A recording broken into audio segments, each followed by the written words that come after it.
Let's solve Unit 4 Database Management System questions. The techniques used to handle the phantom problem are: a situation known as the phantom problem can occur when a new record that is being inserted by some transaction satisfies a condition that a set of records accessed by another transaction must satisfy. It means a set of records is accessed by some other transaction. When this new record is inserted, this record is also satisfying that condition. Since it is satisfying the condition, it has to be inside that set of records. But it is just inserted. Should we consider this record or not is the conflict that is created. The record that causes the conflict is a phantom record because it has suddenly appeared in the database on being inserted. Say for example, you have to calculate in the bank average monthly balance. When you calculate at the end of the month, 5 users have not met that average minimum balance. When another user is going to do a withdrawal transaction suddenly on that date, that name will also be joining this list. But in fact, they have maintained the balance all through the month. Only on that day they have not maintained. Now the question is whether you should include that new person to this list of people who have not met the balance, or you have to treat them separately is the question from the bank side. So such a scenario is what they have explained here. They are asking what are the techniques that is used to handle this kind of problem.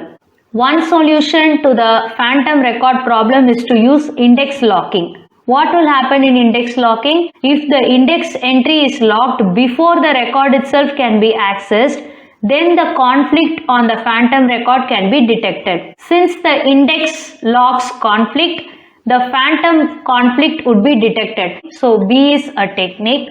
A more general technique called predicate locking would lock access to all the records that satisfy an arbitrary predicate or a condition. However, predicate locks have proved to be difficult to implement efficiently. Predicate locking is also a technique.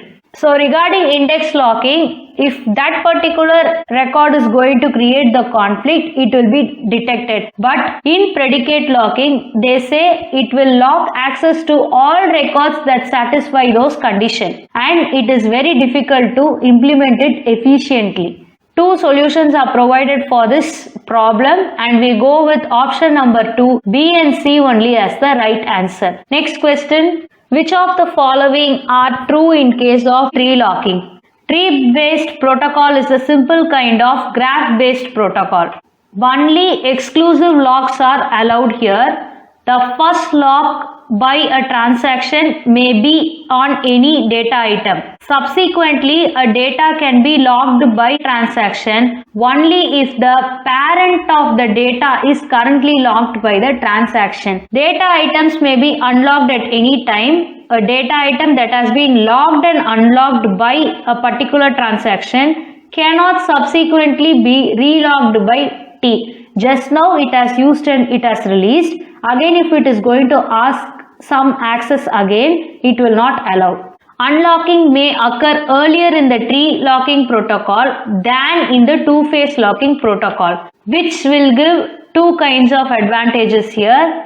One is shorter waiting times and increase in concurrency, and the other one is protocol is going to be deadlock free, so no rollbacks are required. What are the drawbacks of this tree-based protocol? Protocol does not guarantee recoverability or cascade freedom. Transactions may have to lock data items that they do not access. This point and this point can be understood using a diagram. A transaction that needs to access data item A and J must lock A and J along with B, D and H. The reason is the parent of J is H, the parent of H is D, the parent of D is B and the parent of B is A. A is already locked, no issues. But if you want to lock J, you have to lock the in-between parents also. Now you can see the first lock by T may be on any data item, namely J. Data J can be locked by T only if the parent of J is currently locked by T. This results in increased locking overhead because lots of locks are obtained and the possibility of additional waiting time and thus potential decrease in concurrency. Now you can see this point in the drawbacks. Transaction may have to lock data items that they do not access. They do not want B, D and H, but they have to lock it just because of J. Now let's see the statements. It ensures shorter waiting times. Here we have this point, shorter waiting times. So they are asking which is true. We can mark A. It ensures freedom from deadlock. Yes, it is deadlock free. So we can mark B also. Transaction can lock data items earlier. Here's a point stating that unlocking may occur earlier. They are not talking about locking items, but they are talking about unlocking items. They have compared it with the two-phase locking protocol and they say unlocking may occur earlier in the tree locking protocol. So this is not true here. It does not ensure greater amount of concurrency. When they say there are shorter waiting times, it means there is increase in concurrency. So this statement is contradicting it. We will remove. Option number 1. A and B only will be the right answer. Next question. Which of the following is not the most common property in social network? The question is about not. 3 of the options are properties and only one option is not a property. Social network analysis under data mining will be the topic of this question. What is a social network generally? It's a social structure of individuals who are related based on a common relation of interest. What about social network in the point of data mining aspect? It is a heterogeneous and multi-relational data set represented by a graph. Heterogeneous means different kinds of. Now let's see about some concepts that are related to social network. Only when you understand those concepts, you can answer this question. Concept of small worlds focuses on networks among individuals. So when they say 3 or 4 individuals are connected in a particular network, we say that's a small world. Small worlds concept has a high degree of local clustering. Clustering means grouping. High degree of local clustering means all the people related will come together as a group for a small fraction of the nodes. These nodes are interconnected with one another. This is what they say, high degree of local clustering, which at the same time are no more than a few degrees of separation from the remaining nodes. It means when a group of 10 people are going to be friends in Facebook, the friends of those friends will come a bit closer. Say for example, if A is going to be a friend of B and B is going to be a friend of C. A and B are connected, B and C are connected. There is a person called D with whom B and C have no connect. But once A becomes the friend of D, C can also know D through B because A and B are connected. That's why they say no more than a few degrees of separation from the remaining nodes. Since A knows D, now D is closely related to C. The distances between a pair of nodes is measured by the shortest path length. This measure contains the small world property that individuals are linked via short chains. What they say is when they keep connecting, the distance between them gets decreased. It means previously D and C had no connection.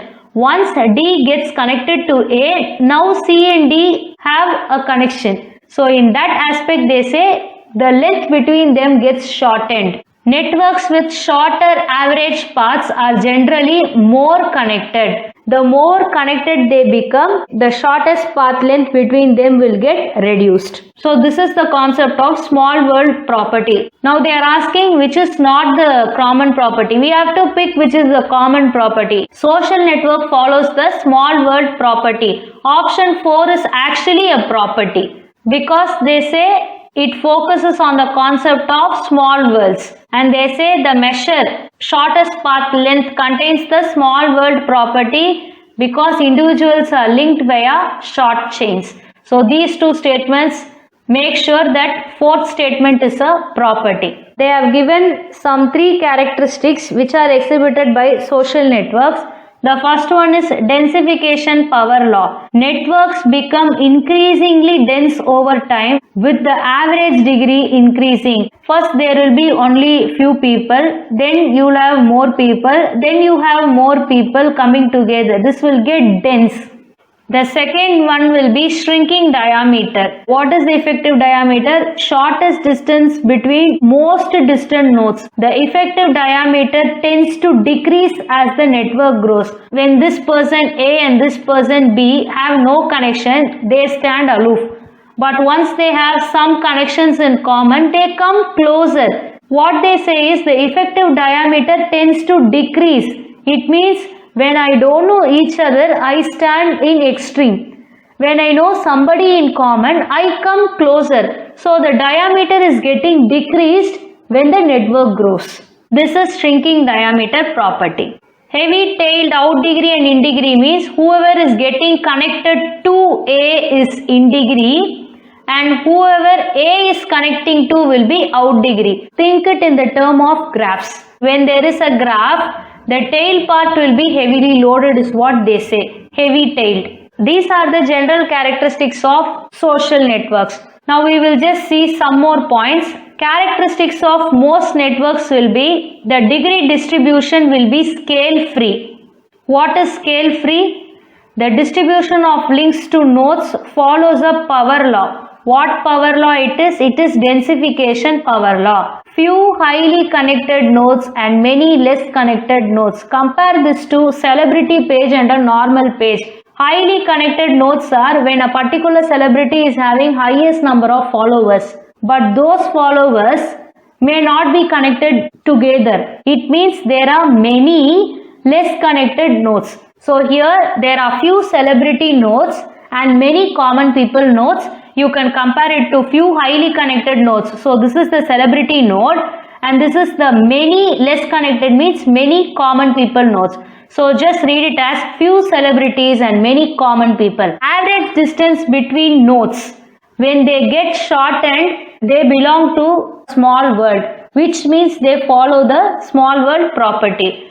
Regarding clustering, they are locally dense means, as I said earlier, the more people join in the network, they become more close, more crowded we can say. So these three characteristics are exhibited by most of the networks. Since social networks are also a part of these networks, we can include these three characteristics now. Let's go to the first option. Degree distribution follows scale free. We can pick it from here and it is true. The second statement. Average shortest path lengths are shortened in connected network. You can consider this point here and this point here. To satisfy the small world property, the average distance between the nodes should be less. But here they are saying the average shortest path itself is shortened in connected network, which says networks with shorter average paths are generally more connected. The statement is given in another way, but both mean the same. So this also we can mark it. Most of them are directed network. Social networks can be directed or undirected. It means when you take a category like follow somebody, it is actually directed. When we talk about friends in Facebook or connections in LinkedIn, we can go with the term undirected. If we say A and B are friends or A and B are connections, A is a connection to B and B is a connection to A. A is a friend of B and B is a friend of A. These are undirected. What about the followers? A follows the celebrity B. It means there are many followers that are towards B. This is directed. In Instagram, when there are so many followers for a particular person, that becomes directed. Can you say that most of the social networks are directed? Not so. Regarding the subscribers in YouTube and followers in Instagram, we have directed network. When you take friends from Facebook or connections from LinkedIn, we go with undirected network. So both the networks are possible. In that aspect, we can mark option 3 as the right answer, stating directed network cannot be the most common property because social networks allow both directed network as well as undirected network. Based on the context, it may differ. That's why I gave you example with Instagram, Facebook and LinkedIn. Along with Instagram, you can also take the subscribers from YouTube. If you subscribe to a particular channel, you are following that channel. It's a directed network. So this degree distribution is what they mentioned here as heavy-tailed degree distribution. Actually, there is a statement. Scale-free means distribution follows a power law. Power law means it has heavy-tailed distributions. So scale-free is following power law, and power law means when we have heavy-tailed distribution. Since these three phrases are connected to each other, we can mark degree distribution follows scale-free as a property for social network. Next question, what will be the ordering of typical steps when processing a high-level query? So let's take the processing of a high-level query here. Query is given in a high language. It goes to scanning, parsing and validating first. From there we get immediate form of query and it is sent to the query optimizer. The optimizer is giving an execution plan. Based on the execution plan, the query code generator gives the code to execute the query and the runtime database processor will give the result of the query. We have the terms query optimizer in A, runtime database processor in B, scanning, parsing and it is not passing, it is actually parsing and validating in C, query code generator in D. Now what is the ordering of the typical steps? It is C, A, D, B.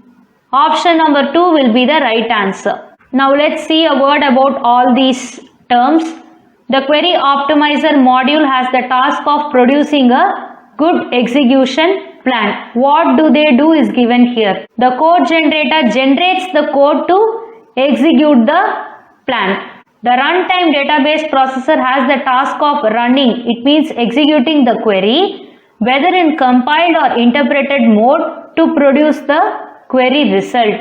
So when a query is present in a high level language, you have to scan it, parse it and validate it to get the immediate form of the query. With that query, the query optimizer will give you an execution plan. Based on the plan, the query code generator will generate the code to execute the query. And with that code, the runtime database processor will execute it either in compiled or interpreted mode to produce the result of the query. What is compiled and interpreted mode here? Code can be executed directly, which is called the interpreted mode, and it can be stored and executed later whenever needed is what compiled mode means. So if the query is perfectly executed, we get the query result.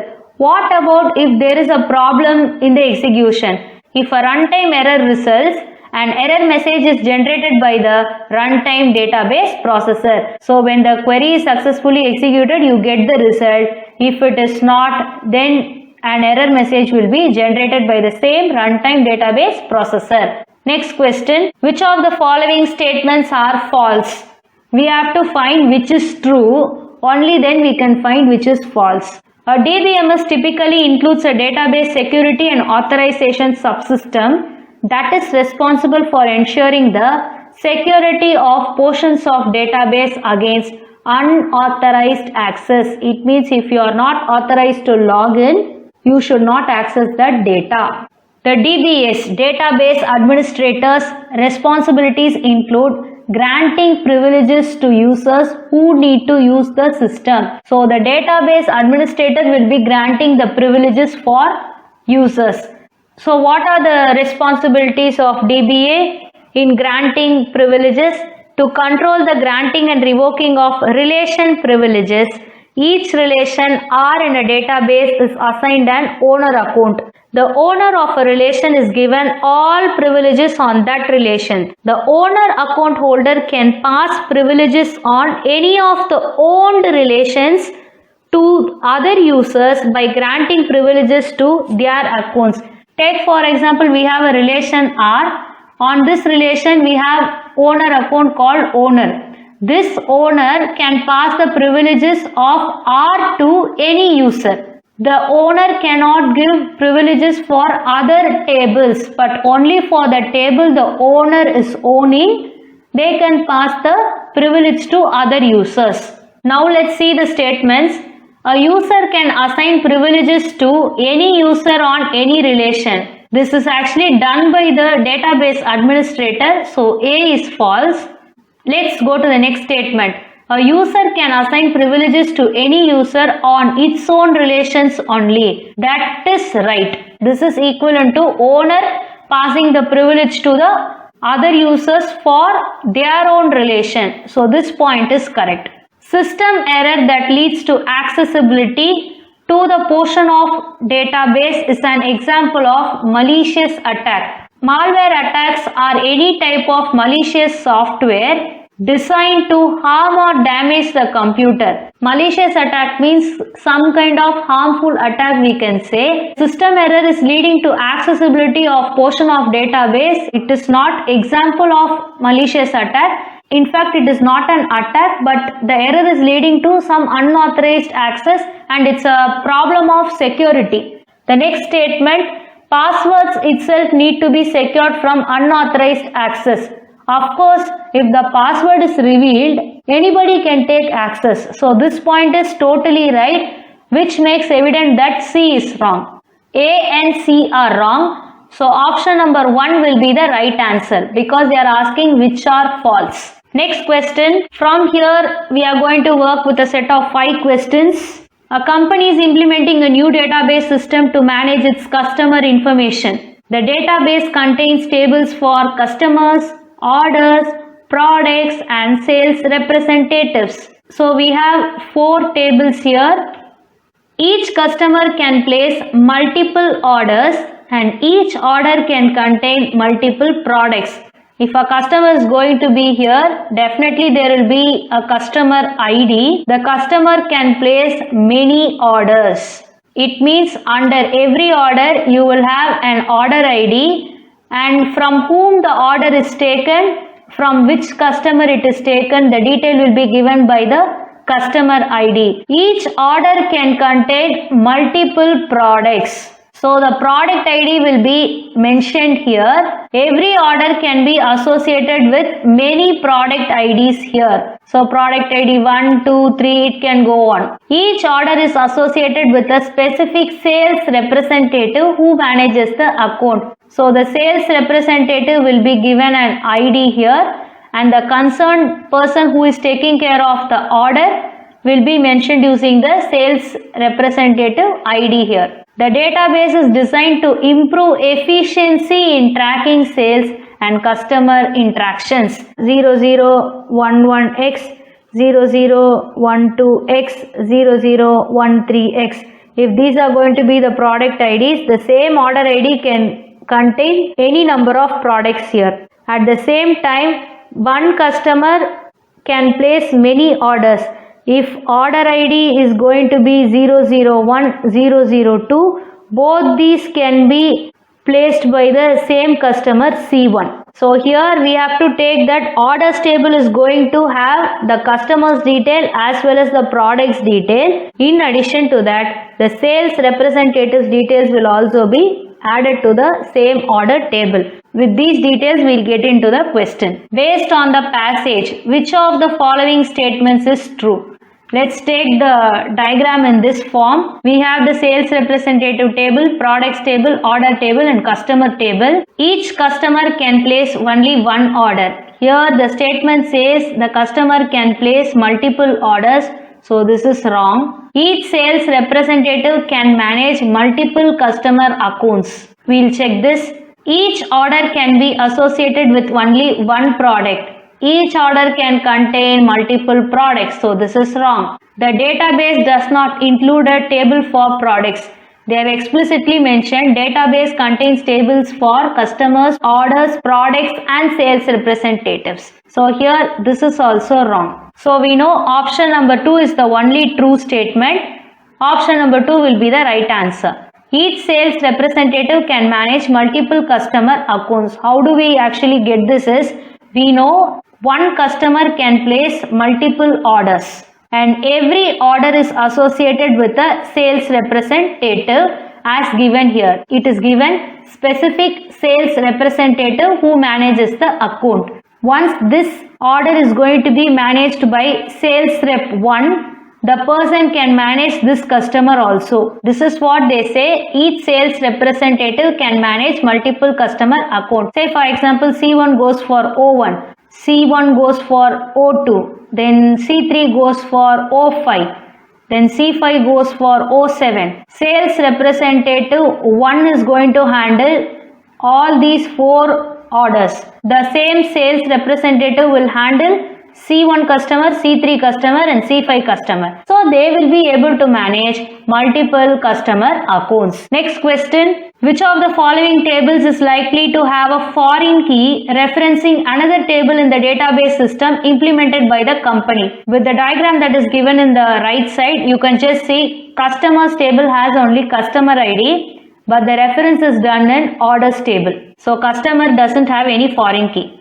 Regarding products, the product ID is mentioned in the orders table. The products table is going to be having details only about the product. So this is also not there. Sales representative details are present in sales representatives table. The particular ID of the sales representative is referenced in orders relation again. It is not sales representatives table also. So which table is having the foreign key referencing another table? Orders table. Option number 2 will be the right answer. Foreign keys from 3 of the table.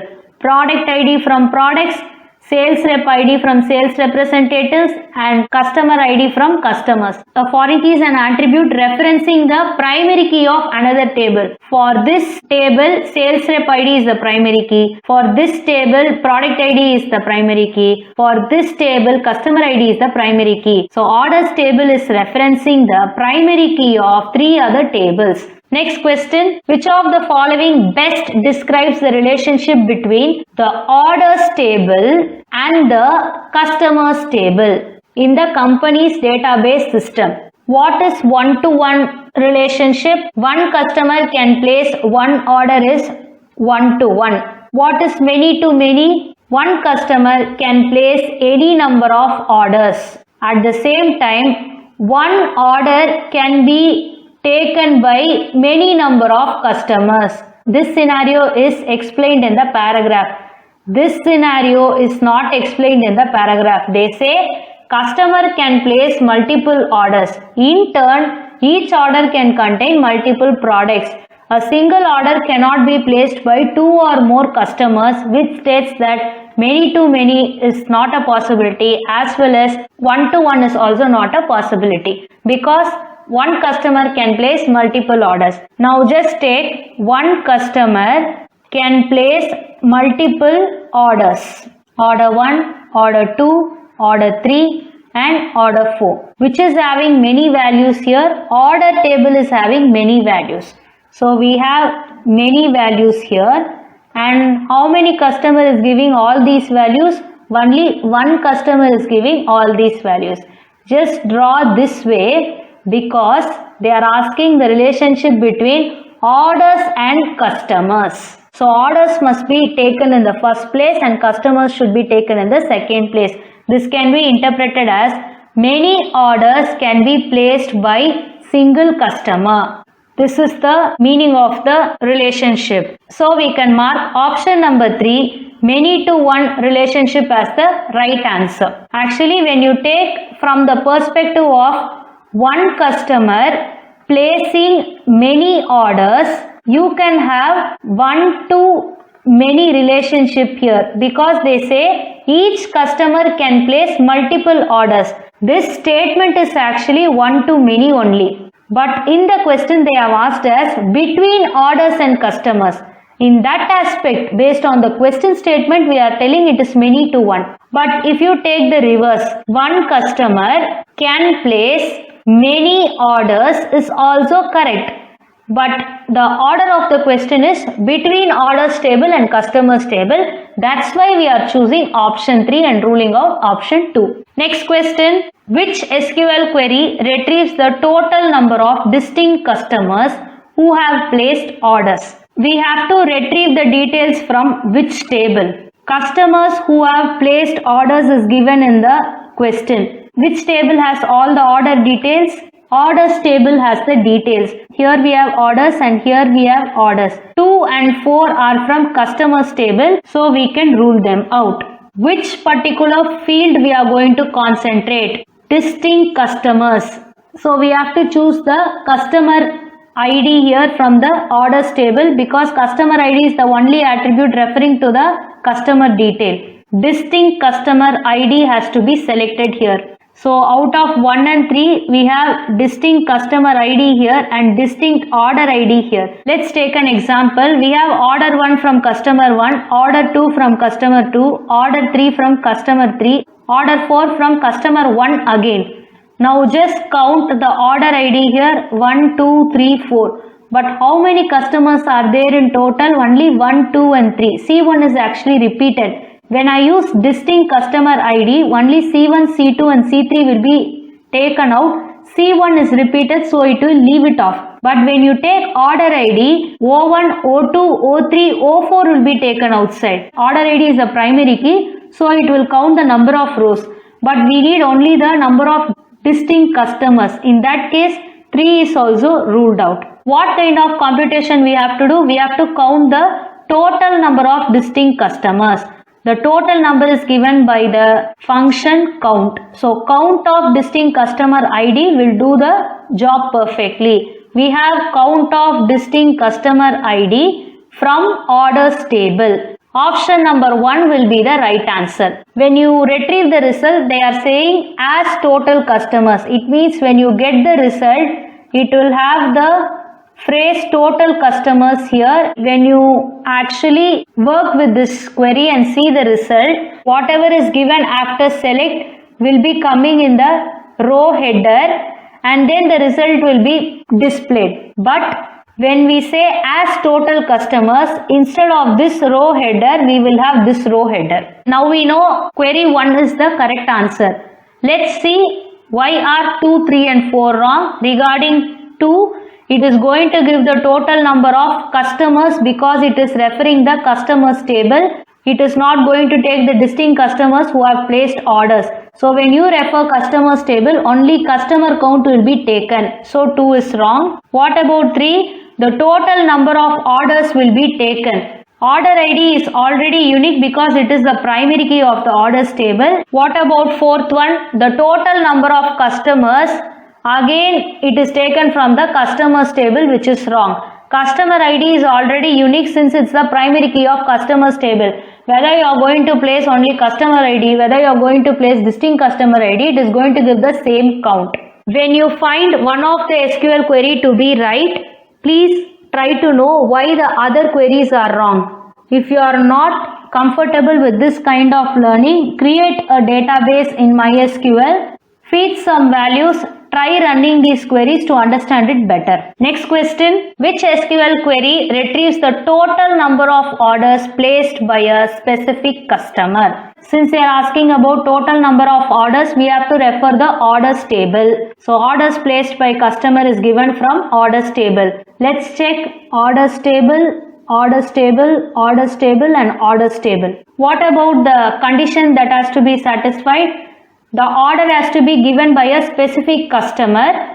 So specific customers can be equated by the condition, namely customer ID is equal to customer ID. This is the attribute name and this is the value that we have to supply. So just check customer ID is equal to customer ID, customer ID is equal to customer ID. Here also it is same, here also it is same. What we have to compute? We have to compute the total number of orders, which means we have to give count of star. But let's check whether we are using count function everywhere. It is count function everywhere, but here it is sum. Sum will not do the work, so we can strike off 4th one. If I am going to have O1 by C1, O2 by C2, O3 by C1, if I say customer ID is equal to C1, then O1 and O3 should be retrieved. So here customer ID is equal to C1 is fine. Taking from orders table is also fine.